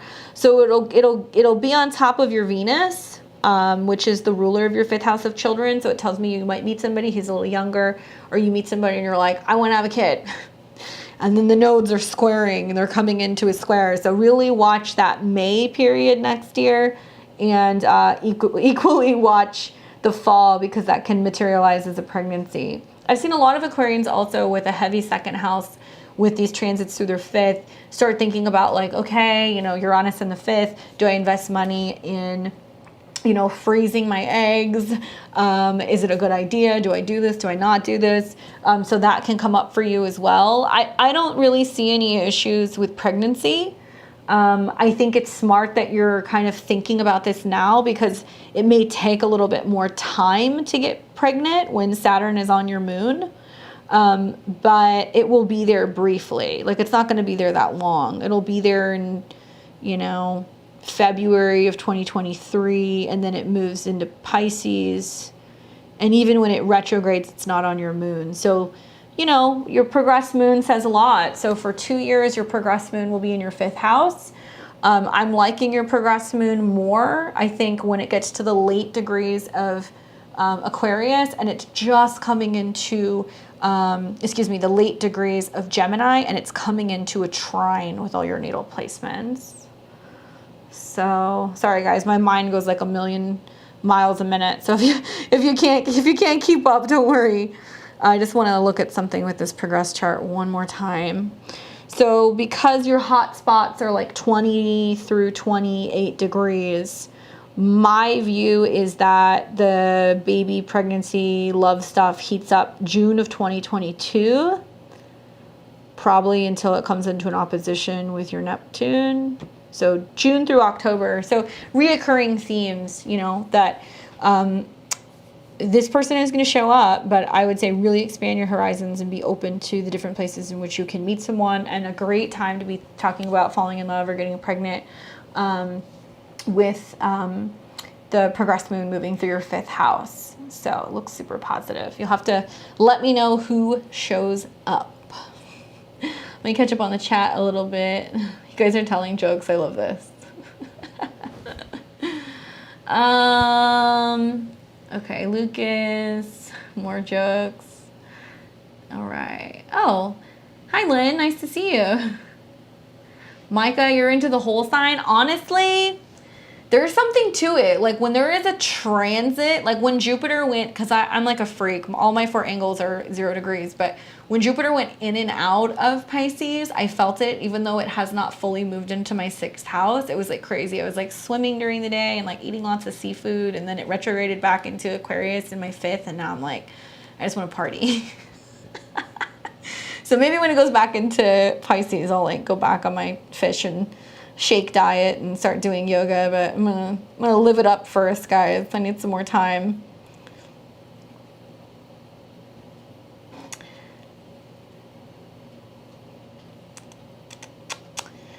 All right. It's nice to see you, Lynn. I missed you too. I was telling the kiddos that it's dark now because my progressed ascendant just moved into Scorpio, and now I have Lilith on my ascendant, so I'm gonna probably have dark hair for a while. Thank you very much.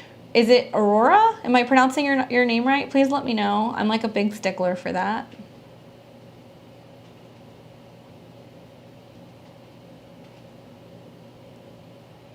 Good job. I'm glad to hear that. All right, so let me bop on over to Yuzavi. Yes. Look at you and get your info up here for Maria, I believe. What do you see for my solar return? Now everybody's on the solar return kick, huh? Once you start to look at them, you're like, whoa, well, these are scary accurate. You want to see something crazy? Go on astro.com, go back in time, look at like the last 5 years of your solar returns and do it from the city that you were born in, and it'll blow your mind. 12:12 a.m. in Palm Beach, Florida.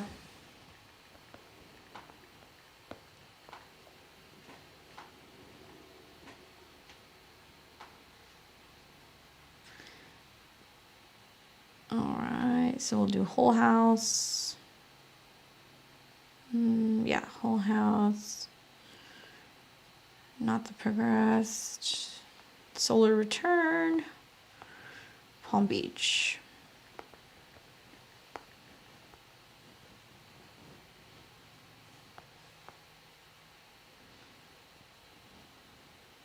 All right, you ready for this? So this is kind of like the halfway point. We're not quite, like if it was like November, I would look at next year's, but this is the halfway point. So a lot of this is going to be coming up to your birthday. Yeah, Nancy, I can do that. Just let me know the city that you're in, the city you're born in, and then the city that you're currently in. Okay, so this is your solar return. So we're going to do kind of like the same thing we did with Lucas. A lot of this is going to be active up until your birthday this year. Well, actually, no, this is 2021. So it's going to be your birthday. Do you have a preference to which one that you want?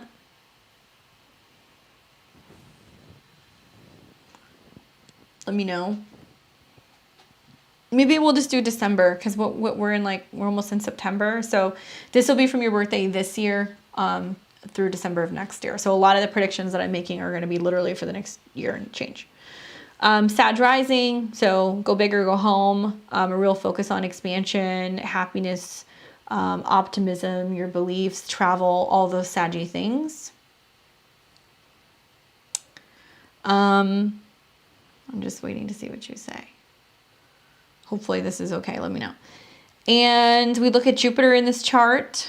So you've got Jupiter that's located on, well, it's in Aquarius. It's conjunct your IC. So Jupiter in the 3rd coming into a square with the ascendant is more short distance trips, newer electronics, maybe learning astrology. It's in a Taurus degree, so it's going to be learning how to expand money, digital money, stuff online. It may bring you the opportunity to make changes in a vehicle. It's going to expand your communication and how you communicate with other people. And it's also in a square to the north and south node. So when Jupiter squares the nodes, it says like, we want to expand this. We want to make it go bigger. Walking, podcasts, listening to audiobooks, anything that's going to expand your beliefs in like what you're thinking. Breath work can be really helpful for this year as well. But, you know, you can't really go wrong with this chart. Jupiter sextile the sun, Jupiter sextile Mercury. So it's an expansion in your beliefs that's really going to kick into overdrive in and around December. What I like about this chart also is that you have the South Node in the first house. So on one hand, the South Node in the first house, especially conjunct the ascendant, is a releasing of your old identity, how you used to look. It could be, you know, I've seen a lot of like Sag Sun, Sag risings in this last year, grow out their hair, lose a bunch of weight, dye their hair, dress totally differently. Like there is a sense of you going, this is all the stuff that I no longer believe about myself or about my body, and I'm letting it go. And you're going to make changes. And you'll see most of that happening your birthday through about February. But Jupiter squaring the nodes wants to expand something. So you may have to make a change in transportation or how you communicate, or there may be a sense of you needing to learn a new language. You may find that it's important for you to take like a new course or to learn something. So that's happening as well. The other thing I would say is that with Jupiter sextile Mercury, it's expanding your career very strongly this year, and how you communicate and express yourself in potential relationships. So that's also playing out in your 7th house. You'll see more of that probably in like June is kind of what I'm guessing. I'm really interested in your moon conjunct Neptune, especially because Neptune's the ruler of the 4th. So it makes me feel like there's an emphasis in making your home your temple, living by water, thinking about maybe like, well, do I want to live in a new city? Do I want to live in a new country? And there is a square actually between the Sun, Neptune, which is very psychic, very intuitive. But when it's in a square to Mercury and also the Sun, it's a lot of like, you know, am I resonating well with where I'm living? Do I want to continue living where I'm living? Do I want to go somewhere else? How do I feel at home? Please pay attention to that very strongly in December and in March. That seems to be really important. But yeah, this is a chart that's putting so much more emphasis just on how you walk, communicate, get around, show yourself to the world, you know, things like that.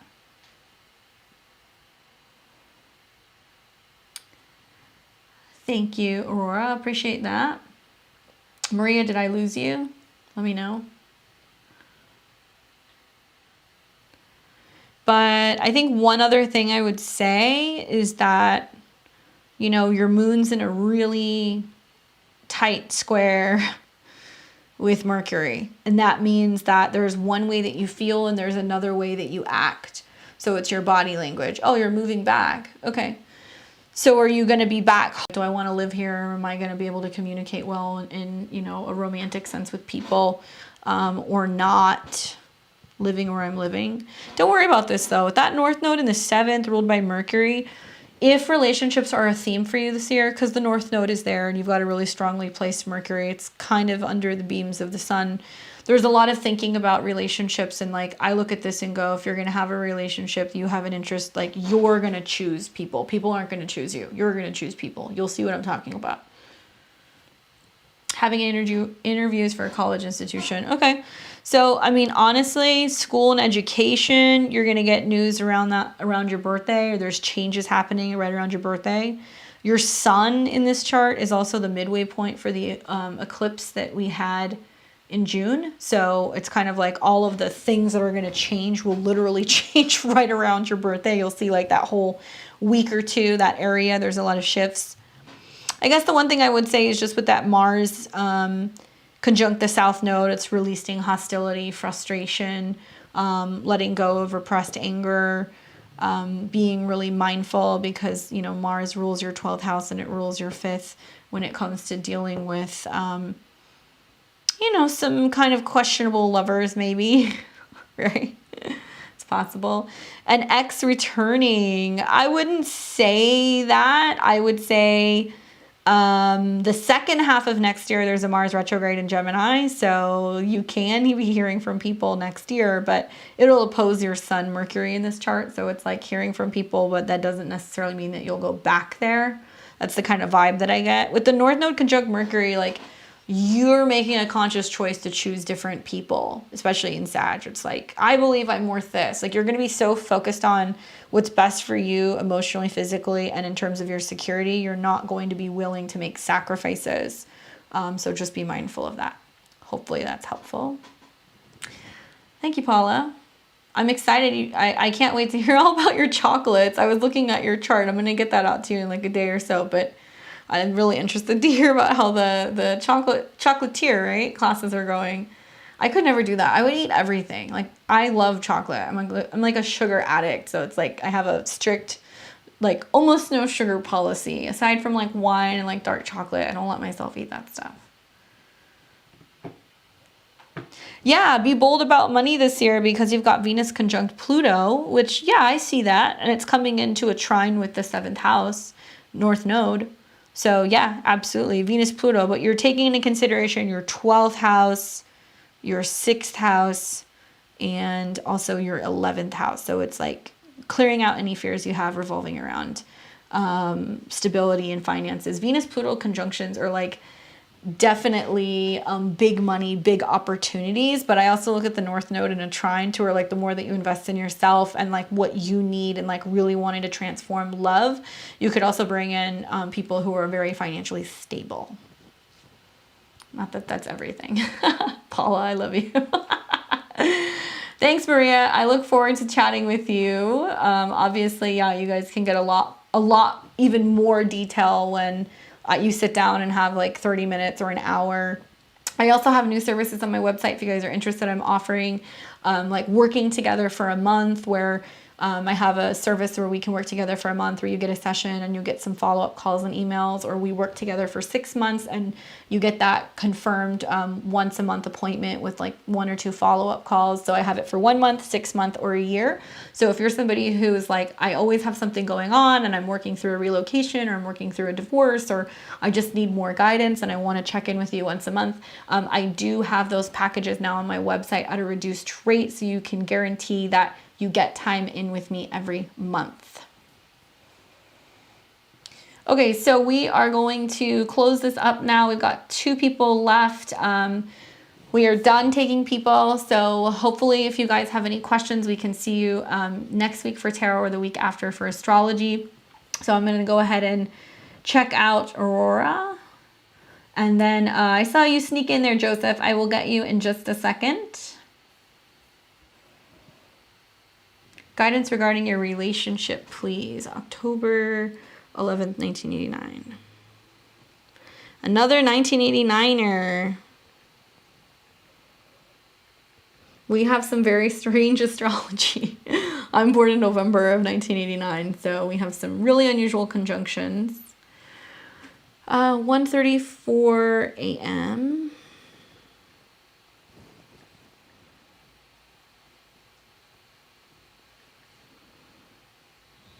And that was in Pretoria.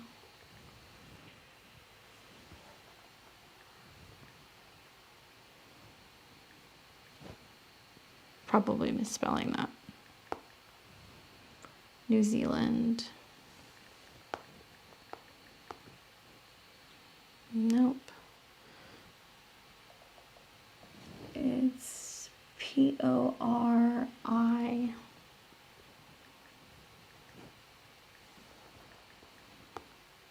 There we go.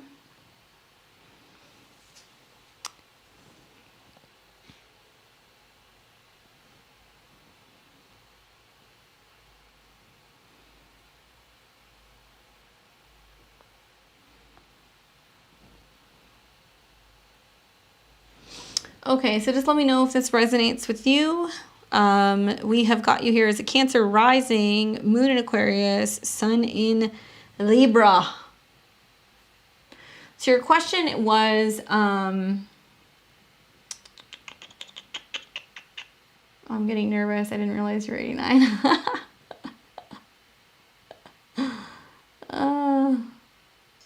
I know, I always have stuff backwards. Okay, let's look at this. So you're asking questions about relationships. I mean, let's just kind of go off of like what the transits are specifically saying. You don't need me to tell you that you have some pretty complex relationships just given the state of your 7th house. Uranus, Saturn, Neptune there. So you've really been learning a lot of lessons in regards to relationships over the last 2 or 3 years.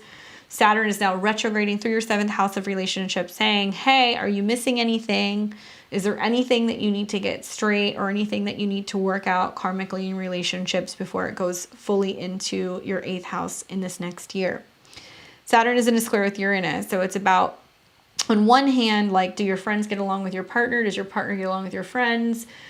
Is there friction where your friends are telling you to ditch your partner? That can be coming up. And being a Libra, with that much Libra in, you know, your 3rd going into your 4th house, there's a retrograde there. So there's going to be friction, like I've said, for other people with these cardinal squares, especially for you in October and in February. I'm also looking at transit Uranus in an opposition to your Pluto, ruler of the 5th house. So my question is, do you have a broken heart? Are you in love with this person? Are you thinking about having kids? Do they not want to have kids? Are they not open to that? This is about opening the heart space for that, right? And because you are 31, you're in a 9th house year. So it's activating your Neptune, where it's about like, is there going to be a ceremony? Is there going to be a wedding? Do they want to come together and merge? Things like that. I kind of feel like relationships are going to get stronger for you in January. And I would pay special attention to the end of this year from about Christmas, or like, let's say the 20th of December through the beginning of February, because Venus, ruler of your 4th house, will go retrograde in the 7th. So it's about like taking the next steps in a relationship when it comes to like living together or discussing the family or the living situations. And there's definitely a lot of friction because Venus and Mercury and then the sun are all going to square Pluto. So it's like revolving around like, okay, are we going to the next level in relationships? Nothing saying it has to end. I mean, surprisingly, like if relationships end, they usually end in the 6th house. So when you see transits in the 6th house, can that bring that about at the end of the year? Yes. So let me know if this is like helpful or if this is like making sense. I would say, what's the challenge here that you're dealing with? Like, what are you ready for that a relationship is not ready for, right? Especially considering, you know, for Libras, they'll say, well, Saturn's in your 5th house of true love. So many of you guys are working on, you know, dating and expanding dating or talking about having kids or whatever. But I actually see the trine from your 4th house to your 8th, which is feeling supported, having somebody who feels like they want to build with you, talking about being able to build a home, buying a house, starting a life together, having a kid. These kinds of things kind of come up from the trines from the 4th to the 8th. And when Saturn sits on your moon, which is your chart ruler, and your north node in the 8th, next year ruled by Uranus, it can be a home change or a living change that actually is the beginning of a relationship getting stronger, right? And then next year you move into a 10th house year, so it's going to activate your Mars. So it's actually trying to get you to move in with a partner. That's what it's trying to get you to do. And you might see that when, you know, maybe when Mars gets into your 7th house, maybe when it's getting into Aries, that can be another time where that can happen as well. Let me know. But I would say, yeah, those squares also are going to be a doozy because you have moon square Pluto. So when Saturn comes into conjunction with your moon, your chart ruler, and it squares Pluto, be really mindful that old emotional patterns are going to die hard, and you're like reprogramming something about the way that you grew up in security and like handling fear. Lucas. My partner's been struggling mentally. We have young children. I have just gone back to work full time to support him. That's not going to fly. I'm sorry. Like, it's just not going to fly with this chart. By the time Saturn comes into conjunction with your moon, you need to be really mindful that you're going to have heavy moods and that you can have issues with depression. And I feel like it's like laying the groundwork to basically being like, look, I can carry this only for so long, but I feel like by the time Saturn is conjunct your North Node and your moon next year, between February and like May, like you're needing a trade-off and you're wanting him to go more back to work so you can focus on your mental health, the home, children, if you want to have another kid. Like shit's gonna get real, to be honest with you. Like it's gonna be harder to make change because Saturn will sit conjunct that North Node for about 2 years off and on, ruled by Uranus, and Uranus in the 5th. So you really want to watch your partner's mental health. If they need assistance from a therapist, it's a good idea. Being that Uranus is also in your first, ruler of your North Node, if he's having substance abuse issues, if he's having depression, if he's suicidal, all of these things need to be taken very, very, very, very seriously. Very seriously. And watch for alcohol or substance abuse, prescription medication, dependency even. That can be something that can come up too with Saturn on your moon square Pluto. So let me know if that's helpful. Okay. Hi, Catherine. It's nice to see you. You are still left on my list, so if you have a question for the month, let me know, or you can cash in on tarot next Friday, whichever one you would want. I'm gonna hop on over to Joseph really quick, and then he is the last one of my readings, unless Catherine has a question. 11/10/1990. Scorpio brother. You are just as Scorpio as me. I haven't even seen your chart yet, but you should be a lot of the same placements as me, so this will be interesting. AM in Royal Oak, Michigan.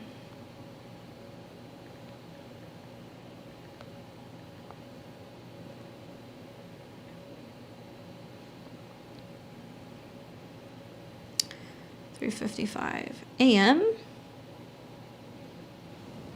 All right, Joseph, you with me? Let me know. I've experienced suicide from a previous partner. Yeah, girl, that is heavy shit. With it's your North Node, and it's also Pluto square your moon. So, be careful. Nancy.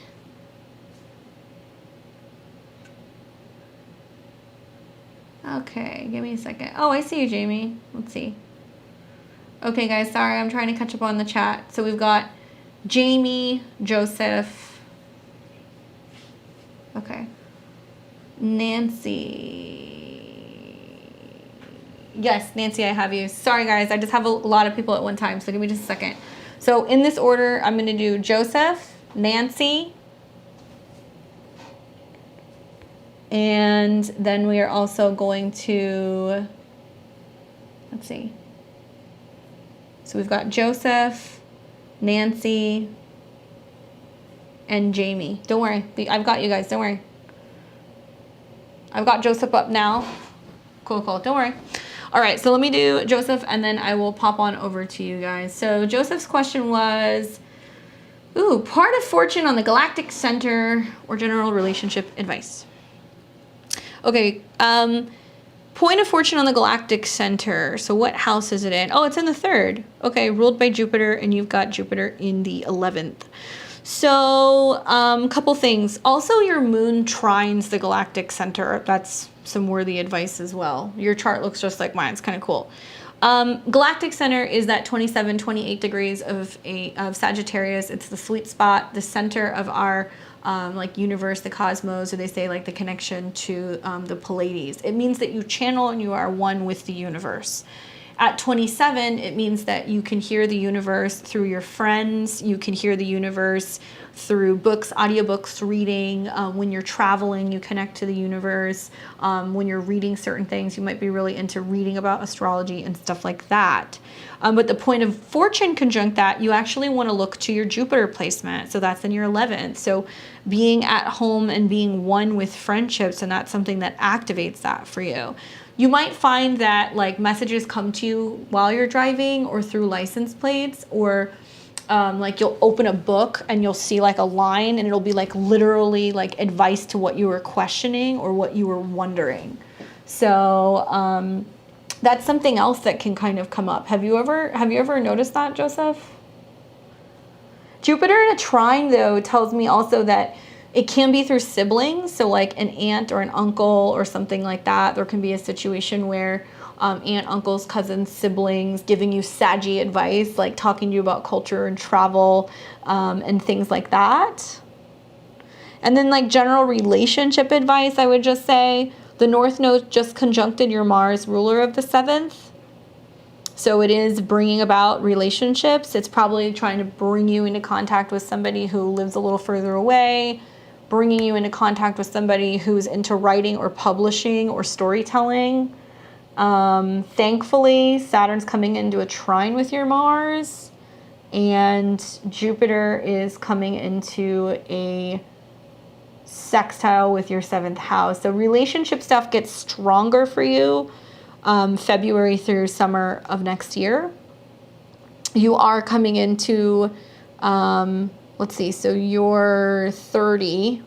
So it's a Mars year. So did you meet anybody, or was there anybody who came in June, May or June? Let me know if that happened, or you started talking to somebody, or somebody who's a writer talking to somebody online. It's kind of freaky. Your chart looks just like mine. It's the same placements. But usually when you have, probably when you have a 9th house year is when there's going to be a more serious relationship set up. So actually your 8th house year for annual perfection starts this November. It's going to highlight your Venus. So it's about making money, investing money, growing your wealth. And then in 2023, or actually 2022, next year is what's going to begin your 9th house year. So my prediction is going to be from November of 2022 through summer of 2023. There could probably be a serious commitment, an engagement, a marriage, things like that. But man, business is super strong with this chart. You got a Sun Pluto, you've got Uranus coming into an opposition with your Pluto. It's about merging your finances more in this next year with another person, and perhaps maybe getting involved in a relationship that you're growing business together in some way.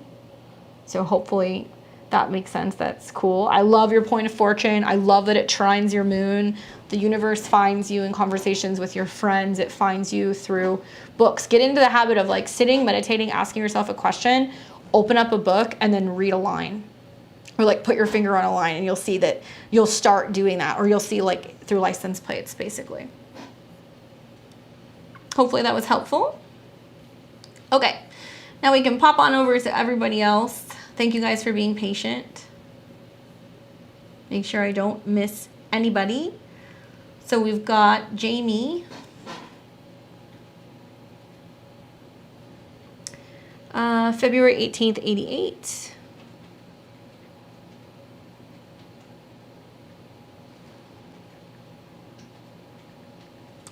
And that was at 5:30 p.m. 1998. 5:30 p.m.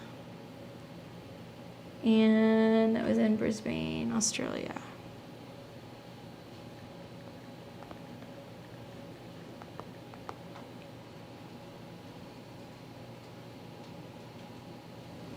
Okay. Not sure what to ask. New to this. I haven't been in a relationship. Not sure yet.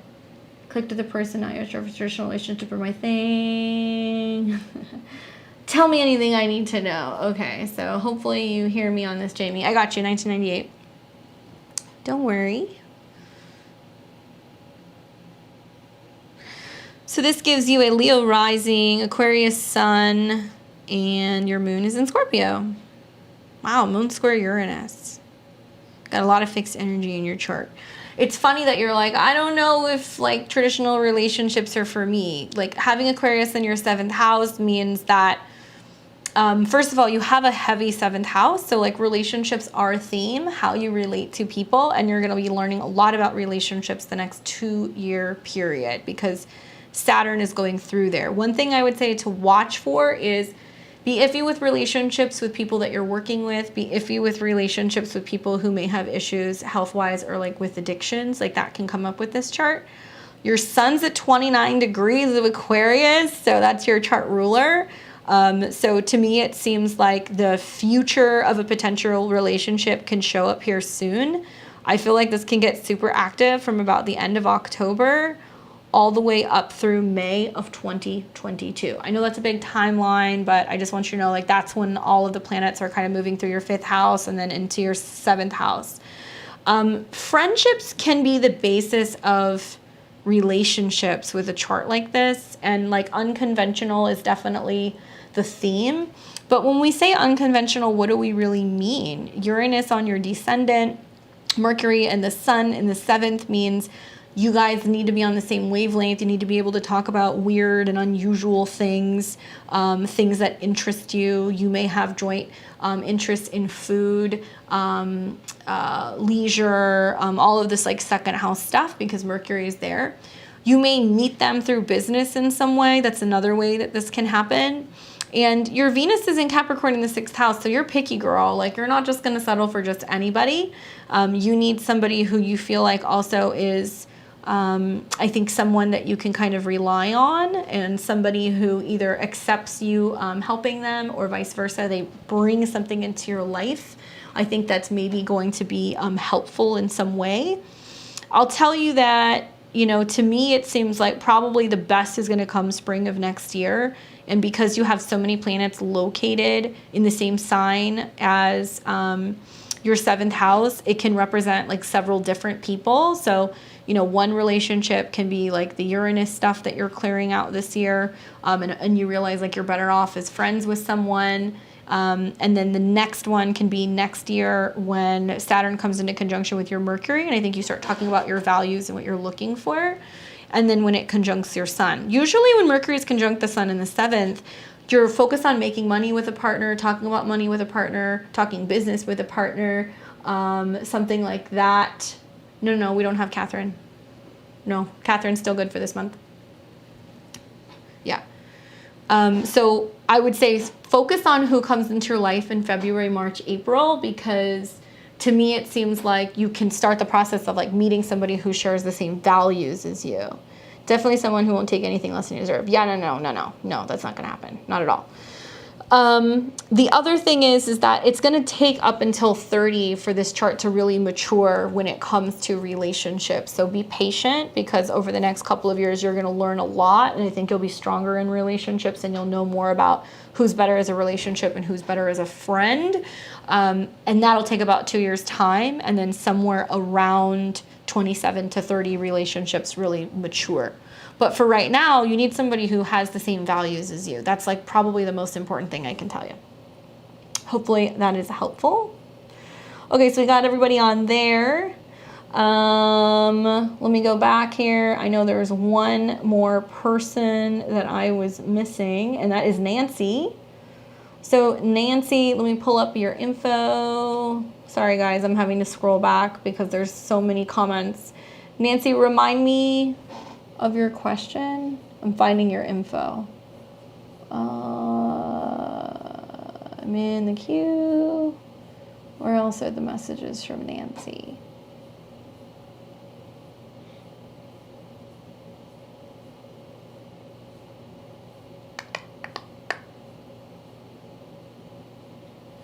Lunar return. I'm trying to find your info. So, sorry, Nancy, do you mind sending that again? Just so I can pull that up. And then Catherine, let me know, do you want me to answer a question for you for this month because we did not get you? Okay, thank you. 9583, what's the time? And I also need the city that you were born in, please.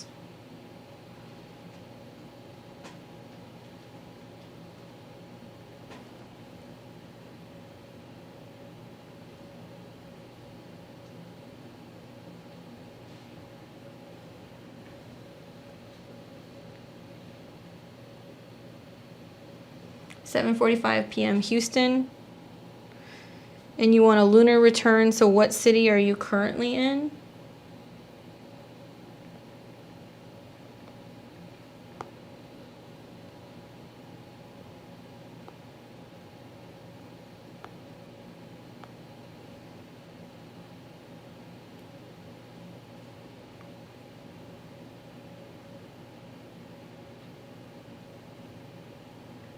Spring, Texas. Okay, thank you.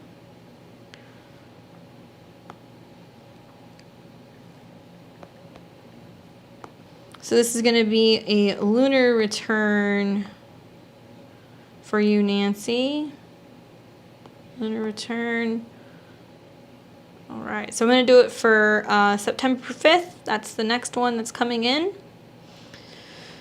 All right, so we got a Sag rising chart. Ruler is Jupiter. Jupiter is located in the 3rd, and it's in opposition to your moon. So you want to look at where the Jupiter opposition to your moon is happening in your natal transit, because that'll give you more insight. But when Jupiter is in opposition to the moon, emotionally, we're more open. We're also more open to exploring new emotional themes, new emotional highs, maybe planning trips, going places. The moon is very different. So because the moon rules transformation in this chart, and it's located in the 9th, are you thinking about going on a trip? Are you thinking about moving away? Is there anything going on revolving that? If not, it's about higher learning, higher education, maybe planning to take a trip to learn something, planning to take a course. That can be something that pans out over the next month ahead. In this chart also, the moon is in a sextile to Venus. So there's a nice couple aspecting things going on here. Moon sextile Venus funnels the 9th and the 11th house. That's why I say it kind of screams like playtime, going out with your friends, going somewhere, or planning a trip in some way. Especially because I see the moon as being like changing your perspective or changing how you see things. Oh, you're planning on taking a course. Okay, cool. Definitely take the course. To me, it seems very emotionally fulfilling. I'm also noticing that the moon in Leo is making a sextile to Venus, and it's making a yod to Neptune. So it tells me like whatever you're learning opens up everything for a new place for you to live, a new emotional perspective, a total shift in the way like the future of where things can go, like almost in a way where if you're taking a course that expands your career and expands your money-making opportunity, then you're like, oh my gosh, I can go on a really nice trip next year. Or I can start planning to buy new pillows for my living room, or I can be saving money for a bigger apartment. These are kinds of things that you'll see. We call this a yod. So it's a sextile that forms a point, and that point is Neptune. So Neptune in the 4th is like dissolving all of these issues that you've had revolving around home, and maybe getting you out of the home or getting you more socialized with other people. Even if you're doing it digitally, you're going to feel like you're like interacting with people more, and it's not like lonely, right? The other thing that I would say is that Venus is also in a trine to Jupiter. So Venus trine Jupiter is super sweet. It's going to bring about better health, better digestion, better habits. When it trines the 3rd house, there's going to be lots of cute, sweet, emotional kind of exchanges. You can hear a lot more from friends. You can be having some really romantic text messages or emails kind of going on. Although Aquarius and Libra seems more like friends maybe trying to talk to you more about their love lives, or trying to be like, hey, there's a get together, you know, come with us and you might meet someone. So that's something else that can kind of happen with that. The one thing that is a little challenging is that you are dealing with Venus building into an opposition with Uranus, and Venus is in a square to Pluto. So Venus square Pluto is like, you know, are you having to spend too much going out with your friends? Do you have friends that are trying to be too controlling of your time and your resources and trying to push you too much to go and do things? So I would say watch out for that. But Sag rising at a 9, it's a month of expansion, higher learning, new knowledge, possibly connecting with women at a distance or in different places. A female mentor coming in that really kind of lightens your mood, a book that you pick up that really changes your perspective. That's the kind of stuff that's going to be kind of happening for you in this next month. And with Saturn trine Mercury, the information that you're bringing in is very it's like the information is very valuable, and I see it like pertaining to like future business stuff or something that deals with your career. So I'm wondering, what are you taking a course on? Looks good. It looks super active. It looks super active, and like a lot of focus on organizing your time and your resources, because Saturn trines Mercury and your North Node. Hopefully that was helpful. Okay, so we got everybody but Catherine. So we throw Catherine in here. Thank you for your patience. Okay, 11/22/67.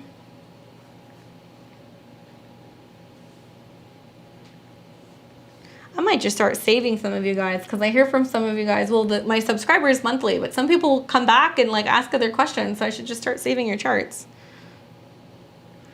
Okay. PM, and this was in Essex.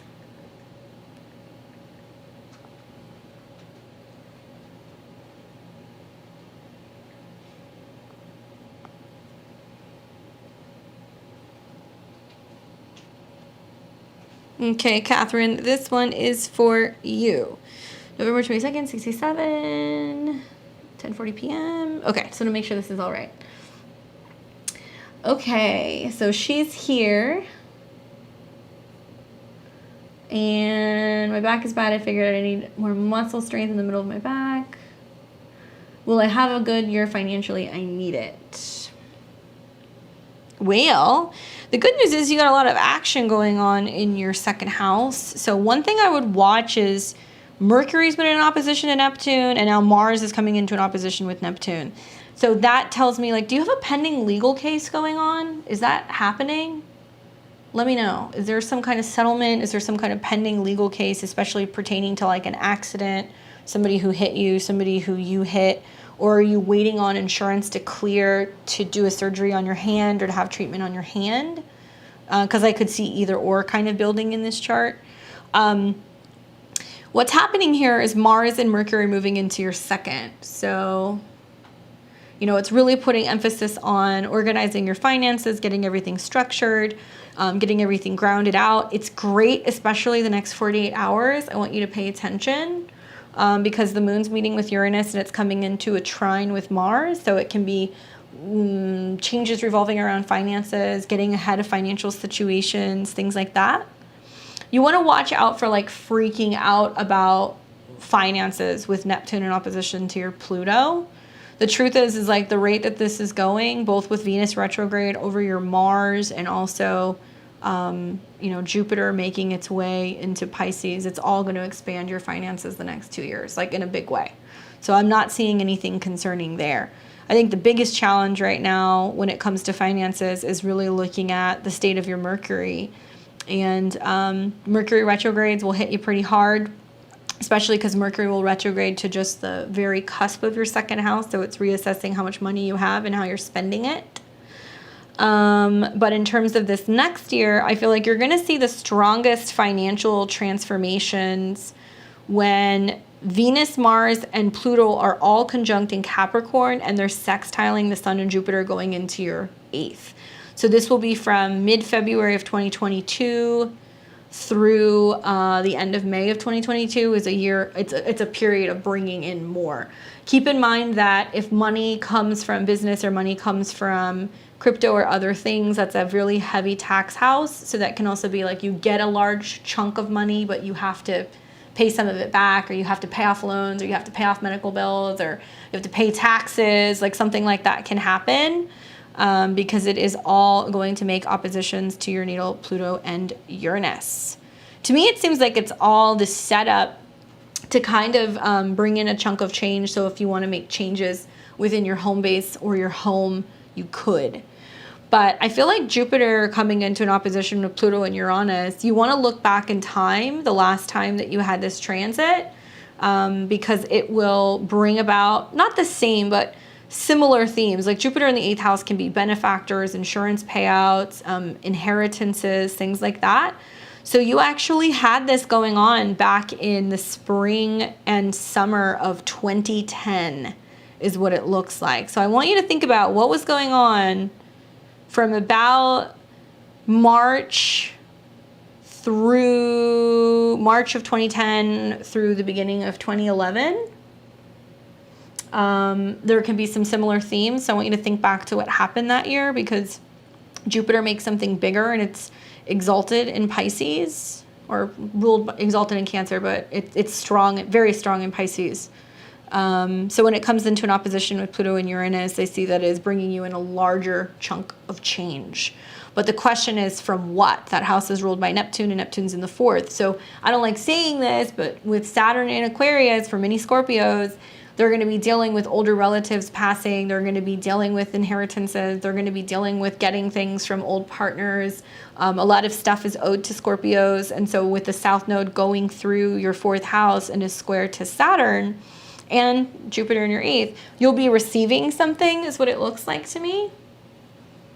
I left the company I was an owner in that year. Yeah. And did you get paid out to like leave, or did they say, you know, yeah, you got a big payout. So that's what I'm saying. Another one is coming. Don't worry.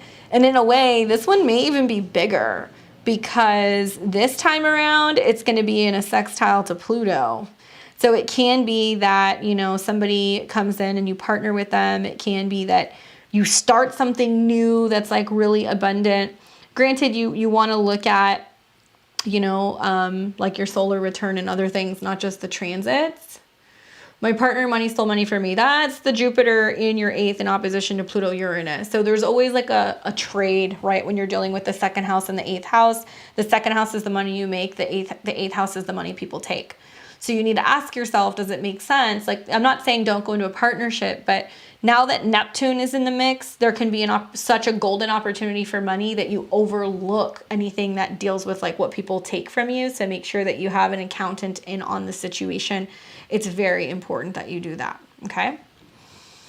Hopefully that was helpful for you guys. We went a little bit longer than usual. I appreciate you guys tuning in live and listening to me and all of my astro jargon and all of that stuff. You guys are super fun in the chat. Do check out my channel, like, subscribe. If you want to book a reading, check out my website and my social medias below at beyondtheveiltarot.com. Western evolutionary astrology mixed in with intuitive and tarot readings. I have a couple of openings left at the end of September, but really most of my openings start in October. It seems like that's like the busy time too, is like October through January. So if your birthday's coming up, or if you have some questions about the retrogrades that are coming, get on my books. I would love to chat with you more. And yeah, you guys let me know if you have any questions, comments, likes, subscribes. I appreciate all of that. Hopefully you guys have a lovely weekend, and stay tuned. I'll be back on Monday and I will be doing my week ahead video. We're going to talk all about what's coming in September. It's going to be a long one. There is a lot going on, retrogrades galore. And next week will be live tarot on Friday. I will see all of you guys very soon.